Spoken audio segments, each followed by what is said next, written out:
Sveiki, vyrai. O, zdarovo, Kuperi. Kaip sekasi? Normaliai, turėjau čia vieną reikalą, skolą išmušinėjau. Tai tu ten tačkę susprogdinai?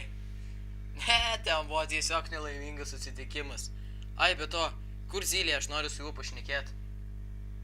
Dabar jis prausėsi vonioj. Vakar buvom nuvažiavę, užsipilko rožinai, nuėjau sumokėti už degalus, Zylė tik išėjo parūkyti ir kažkas taip jau, kai jis granatą numetėjom prie ausies, tai dabar visiškai ničyvo negirdi. Geriau kalbėk jam, jeigu nori. Aiškiai, garsiai ir suprantamai. Supratai? Jo, gerai. Gerai, einu aš parūkysiu.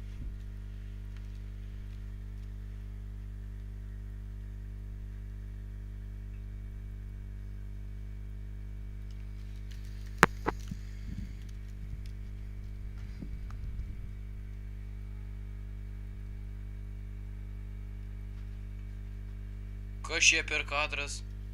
Labas, mano vardas Kuperis. Debilas, ko tu reiki? Tačkis sprogdini dar ir dabar reikia.